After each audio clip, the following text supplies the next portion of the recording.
So we got a couple questions from the audience here. Yep. I want to see what you guys think about it. Well, first off, from Number Wonder, how did you get being on the Destiny 2 reveal today, Alfredo? Oh, so yeah. I didn't even.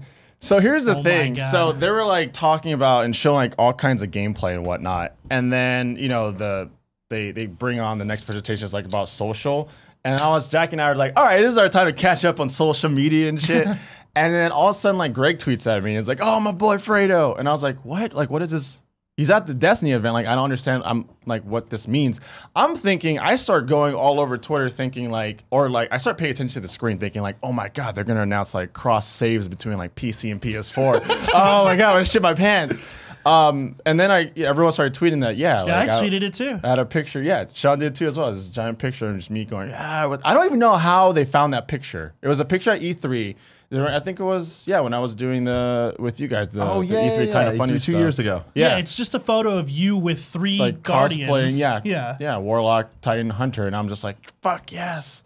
And it was up there. It's fucking awesome. You were up there for like a second, and I was like, is that Fredo? And Doug's like, that was 100% Fredo. That was cool. I don't know how they got that photo, but it was fucking awesome. Hell yeah, man. All right. Cabalar Lynch says, what feature do you want most from Destiny 2 that hasn't been revealed yet? You're going to say frames, right? But I mean, it's kind of been revealed. We know from the PC. We know the PC. I mean, I'm playing on PC, and yeah, they've pretty much so far announced everything that I want. Yeah. For me, it's a bunch of just little things. Like, I watch my girlfriend Jackie play WoW. Like, she does like hardcore raiding too and all that, and they have so many like little like features and like different. There's pandas. Yeah, there's pandas too. She hates the pandas. What? Hated. No, she hates the pandas though. No, but they have so many like Blasphemy. different features, and like WoW's been doing it since the dawn of time. So they got the whole MMO structure down. So I would just like, peppered in just little like just features that give it a more of an MMO feel. And one of the things that they talked about was that like big open world where you can go around and collect missions from people and whatnot. And I was like, okay, give me more of that, where I feel like it's a grander, bigger scale thing that I'm doing here. The feature that I still want to see revealed is kind of already in the game, but they just haven't made great use of it, which is vehicle integration, both in PvP and in PvP. Did I say PvP twice? Mm-hmm. PvE and PvP. At Destiny's launch, we had vehicles, but they were sparsely sort of integrated in PvP. There was like one map on the moon, that really big one, I forget what it's even called, where vehicles were integrated, but they weren't balanced very well, and people didn't like using them because in some situations they felt way too strong, and then in other situations they felt way too weak. It was kind of crazy. And then besides your Sparrow to traverse the overworld, which by the end of the game you're not really doing much of anyway, there was 1 or 2 strikes where you would jump on, what are those? They're like the Fallen. They shoot the little bombs and stuff like that. Yeah, I forget what I they're never called. rode those. But Spikes? Yeah, I forget what they're called. I don't know. But that's the point. It's like no one ever rides them. Pikes. There you go. Yeah. Nailed it. There's just not a lot of vehicle integration. And this is coming from Bungie, the developer of Halo, even though it's a different studio, a different team nowadays, where Halo is the trifecta of first-person shooter gameplay. It does guns, grenades, and vehicles all incredibly well. It feels great and balanced. And it's like to have one of those things not be in Destiny kind of just takes a little bit of the fun away from it. I imagine how much more complex the raids and PvP could be if it was required that, okay, 4 of your raid, they're dealing with ads while your tank, or 2 of you are in a tank and you're DPSing the boss, or vice versa. I remember that stuff would be so cool. Before the Taken King DLC came out, like when I was just with me and my raid squad, we were like, man, it'd be so cool if we had to like just like fly through like caverns and try not to die on like our sparrows and stuff. I was like, that'd be fucking awesome. Yeah, or like what if part of the raid was like you defeat a boss and then he destroys the place you're in and you have to sparrow race your way out, like SRL style. It would be fucking awesome. That would be awesome. I mean, one of my favorite levels of all time in any game ever is the last level of Halo 3, where you have to drive along this big sort of fall. Yes. Like the whole level is crashing down around you. You're on the Warthogs, just fucking going, the floor is falling underneath you, and you have to make that jump. Away, and your enemies are flying, and like it's this long level, and it's intense, man. Like that is what Destiny misses in terms of vehicles. Is there are no moments like that at all in the game, and it could benefit so much from them because the world is beautifully designed, and I want to jump on vehicles and I want that experience, but it's just not been implemented in the right way. The setup's there. There's footage of like a tank. We don't know if we could actually get into the tank. There's no footage of us piloting. It's funny because the Guardians run by the tank as if it was on their team. So I wonder if it's like a player piloted tank. See. Like that would be so cool. Grant Wilson says, do you think lost sectors will be the route to getting exotics in the game other than raids or skill-based, or are they still based on RNG? Also, what are your main classes? Let's start there. Titan. Hunter. It's easy. Okay. I played the hell out of Hunter, but they nerfed the shit Hunter. out of Hunters. Yeah, but Hunters are so cool. They look cool. Oh, they're so cool. The cloak, man. They make we got nerfed cool. to shit. Like Titans, I love the Titan class, but I have to wear a bath towel for a mark, so that sucks. Yeah.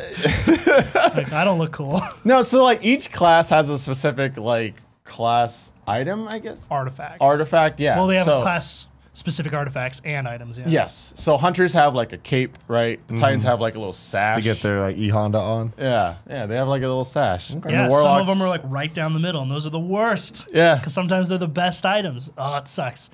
So yeah, well, I get this cool ass cape. He gets like a little Warlocks get like a towel bond, on the like front. an arm strap. It looks really cool. So do you think Lost Sector will be the way to get exotics? So we don't know a lot about lost sectors or even what it is, but I imagine every other way. Like you can get exotics doing basically they're gonna anything give you multiple ways to get exotics. Yeah, so I'll bet you the short answer is yes. Be Lost one of the Sector many. will probably One of have the some many. exotics tied to it. Lost sectors.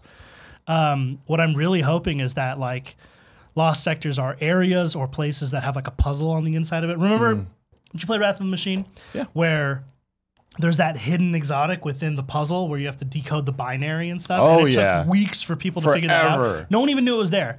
Bungie didn't say like, hey, there's a puzzle here. They just kind of let people feel it out, Bungie. and they were just like, Yeah. eventually players who played it enough times were like, there's something weird going on Yeah. here. Essentially, there was like a these- chest behind like these 6 laser grids, and yeah, you just no one knew how to slowly get to unlock it. those too. Yeah, and then you had to end up decoding binary, and it took a bunch of people coordinating across the world in order to figure it out. Dude, I thought I had something to do with a giant blue light room that looked so fucking awesome. I was Yeah. like, we gotta I spent so many hours trying to coordinate 6 people to stand on different lights. Well, Like, you're going through this raid, you're activating terminals, and then you get to the end and you're like, well, what are all those terminals for? And it took weeks for people to finally figure it out. Yeah. But when you did, it rewarded you with this awesome exotic. And I think that I would love those type of puzzles to more of that, exist at the core smaller of scale, Lost peppered into the Sectors. dungeons and stuff like that. Yeah, it would be awesome. sure. And then if they just don't even tell you what it is, just let you figure it out. Let us you know? figure it out. It'd be great. More Yeah. things. I mean, because that's what the Destiny community likes, right? They're like getting in there, they're like doing their strikes, they're doing their raids, but they will eat up the lore. They will eat up any type of like mystery puzzle you got going on. So if you could pepper that in, that'd be great. Yeah. Well, they did talk about how there's a lot of secret areas and whatnot. Yeah, and I mean, even now there are a That's lot of cool. secrets. Like there's, the PvE, the definitive PvE sniper is this weapon called Black Spindle, the exotic. That was a secret mission. And that that's came a around secret every mission. once in a while. Yeah, and people did it for weeks before they realized, like, wait, if during when this strike is the featured strike, if you go a different path and you complete this section of the strike that With you a wouldn't set normally amount of do time, yeah. under a certain amount of time, which was like, I think it was 10 minutes, and that chunk is hard. It's difficult. hard. It is difficult. You get this Sniper. awesome weapon, which is basically the year 2 version of Black Hammer, which is the original weapon. I would love to see more of that stuff tied to Lost Sectors, and I think we will see it. Hell yeah. Alex Van Aken, my dude, says, I really want Bungie to double down on exploration by creating a non-segmented world. In your opinion, what should we expect in that regard? That's a tough one, right? So, when you're driving from one section of like Venus to another, there's always like you're driving with your Guardians, and all of a sudden, like you go through one section and like your Guardian disappears because he's going through an instance, and so are you, and then you both appear again. You stop and freeze on your Sparrow for a second while it loads. Yeah, it's like loading, and then you're back into the world again. I don't know. I mean, I think the reality of like I'm no game developer, so it's difficult for me to explain or to even like illustrate why that stuff has to be in the game. But I imagine it's just like with how much detail and size and textures that are in the world. Like I don't know if you can make a non-segmented world.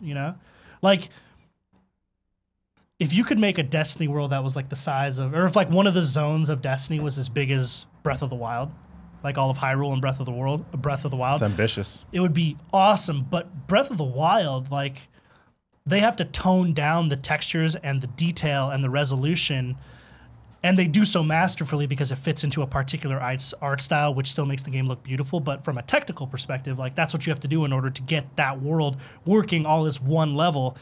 Just looking at how beautifully designed and detailed the world is in Destiny right now, I don't know that it's technically possible. But I am not a game developer. Well, you could work upwards, right? Where you can essentially build for the specs of a PC or a Scorpio or PS4 Pro or whatnot, and then just kind of downscale it from there.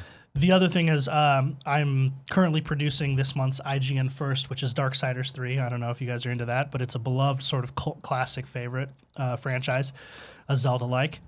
One of the developers talks a lot about this new technology that they're using.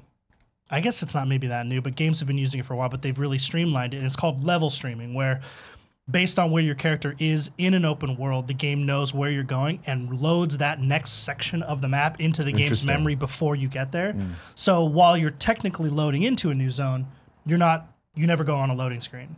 And that might be one strategy by which the Destiny team creates a faux sense of an open world. And that would be awesome. I hope it's better than how it was in Tony Hawk's American Wasteland. You ever play that? No. They were like, oh, this is... Did you? Yeah. Okay. Well, I mean, that was like the first one that was... The last good Tony Hawk was 2. Oh, we're not even going to go down that path right now. I fucking hate you so damn much right Tony now. Hawk 2 is the greatest Tony Hawk. I love Tony Hawk 2, but it is simply not at all. What's better than Tony Hawk 2 and Tony Hawk? Tony Hawk 4, I think, is more of a complete package. Is that from a gameplay perspective? That's the PS2 one, right? The first PS2 one? The second PS2 one. Oh, okay. 3 was also on. Adding the revert, it just the moveset was perfect. Perfected in 4. Yeah. Anyways, but it didn't have Kareem point Campbell. is, America. Yeah, I like the soundtrack did? too. Yeah. I didn't fucked play with it, that. so I don't know. I hate you. American Wasteland was the first game. It was a launch title on the 360, but then it was also on the PS2. Oh wait, is that the one that like had the board with it? No, that was Ride. That one Okay. fucking sucks. That's garbage. Yeah, I don't play any of that shit. But American Wasteland, it took place in LA in the 80s, and it was the first one where it was one giant open world. But it was such bullshit because it really wasn't. There was these like tunnels you'd go through to get to the other sections, and that was just hiding the loading. Right. And, Mass Effect it's like elevators. the elevators and stuff. So it's like, we're seeing some better examples of it now with I mean, what did you you're ever talking see? about. But. Well, did you also see? Did you ever play Skate? Yeah. Yeah. Like I don't remember. Those are next gen though. Well, But that was now 360. last gen. Yeah, but Yeah. this American Wasteland was also the gen before. yeah. So it was that, I just don't that remember there middle being, ground between gens. I don't remember there being loading screens in Skate. I remember it kind of being open world. Yeah. Anyways, that's cool and exciting stuff. Now here's a big one. AKA Flip says, do you feel Destiny 2 is really Destiny 1.5? So I kind of get where some people are coming from with that. My whole stance on that is, what else were you expecting with Destiny 2? I mean, maybe like a hardcore MMO type feel to it, but like I do understand, like a part of me thinks, yeah, I'm kind of getting a Destiny 1.5 because remember, it looks like we're getting a Cabal like type story with a Cabal raid, and we were promised that a while ago, and I got pushed back, and now I got shoved into Destiny 2.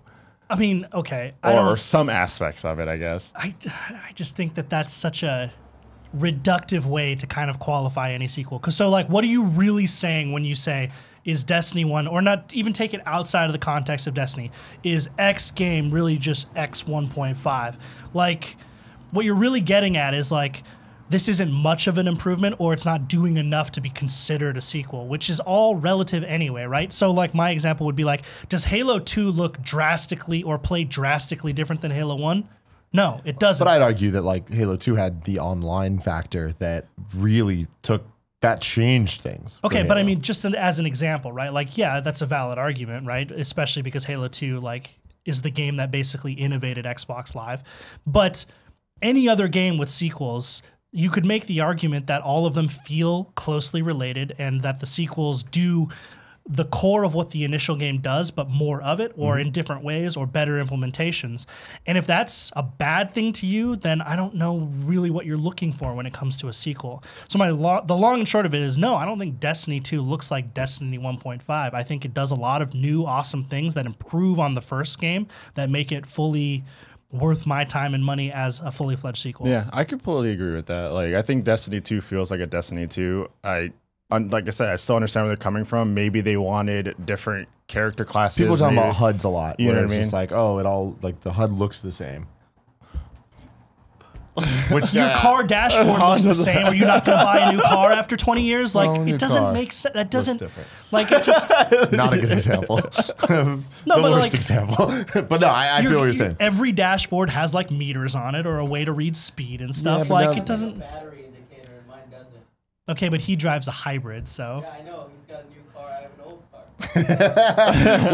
Whatever. I just want more out of the gameplay. That's dumb. Like, Yeah. HUD or not, like, it doesn't matter to me. I just want more variety in terms of game, like what I'm actually doing from moment to moment than I did in Destiny 1. Noah Friskop says, what subclass are you looking forward to using the most? I might switch from the Warlock Master Race because of that sexy Titan shield.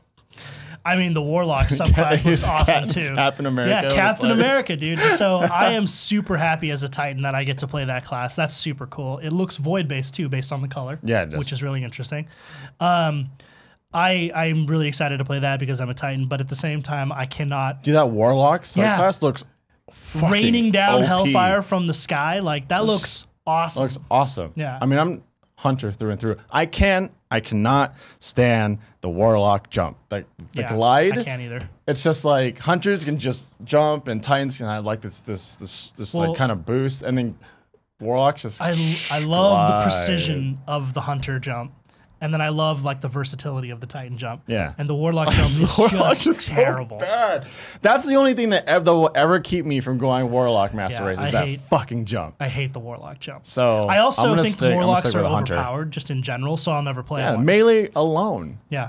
Oh, I heard a lot of things just coming from a bunch of Like the little, like like- people in the community talking about how grenades are no longer sticky grenades now in Destiny. Like you toss on somebody, it's magnetic. So like even if you toss it somewhat close to the to the vicinity, like next to them, it'll like latch onto them and then Yeah. blow them up and then they're dead, whatnot. Like they're toning that down. Good, because So that got a little crazy. You can't just one hit melee somebody. And like, I did it so. too. Like Titans have if What, you run what other Sunbreaker, choice you do you a fusion have? grenade. Like, you know what I mean? Well, it's really good because like you talk a lot about in competitive PvP called TTK, right? Time to kill. Yep. The lower the TTK, the more effective you are in PvP. So you default to guns and strategies that lower your TTK, right? So Yeah. Last Word had a really low TTK, which was why it's so strong. And fusion grenades do the same thing. You peek someone, stick them with the grenade, and you can hide again. run right back. Blow up, and Yeah. you're very effective in close quarters combat. So I'm glad that they're nerfing that because even I abused it. I used to run a Titan with Mm-hmm. Sunbreaker, which has fusion grenades, so they're sticky grenades. Yeah. And then I would run. just Titan we're skid getting around? we're getting really Yeah. inside Yeah, baseball. yeah, here. yeah. Would you just Titan Say skate TTK around? one more time, Apparently, I fucking Titans dare you. like the traditional way of Titan skating is not a thing anymore. Yeah, I mean it is. Titan skating? Yeah. Yeah, There it's was like basically a method of jumping that allowed you to get around at max move speed, So way like faster than rocket everyone jumps else. and shit. Kind of, yeah. yeah, kind of. But I would run armamentarium, so double grenades, and then I would just run around sticking people. And people would get upset, like, "Oh, Yeah. why are you running that?" But it's like, I mean, dude, it is like, it is a low It skill is the build. meta. Like, what else do you It's the expect? most Are you gonna effective, go into yeah. trials specking for like something that You're isn't? gonna whine about the winning strategy? Sorry, Yeah, like it is what it is, man. Any closing words on Destiny 2, the gameplay reveal? I mean, I'm just super excited that it's finally here. It's come at a time when I think a lot of the Destiny community, while we love the game, was a little fatigued. Oh, bin fatigue. Yeah, for sure. And I thought that was an awesome gameplay reveal. Like I was smiling ear to ear throughout the whole time. I'm really, really excited about what the campaign is going to shape up like, and I just really can't wait to get my hands on it when when I think we get to play that demo or whatever all the people who are at the event now are playing at E3. Yeah, I think Destiny 2 is going to be great, but like I said earlier, how great, I don't know. I've been burned before by Destiny content, so here's hoping that, it at least releases with enough to just keep me hanging around, which I think that's what they're going to do. And I have confidence in the team knowing where to go, whether it be a good release or a bad release. Awesome. So. Hey, what's up? Hope you enjoyed that. If you did, you can click right there to subscribe to Kind of Funny Games. If you want some stuff that's not video game related, bam, click over there, subscribe to Kind of Funny. If you want to support us monetarily, I'd appreciate it. Click right there. And click right here for some fun Kevin nudes. Maybe. No.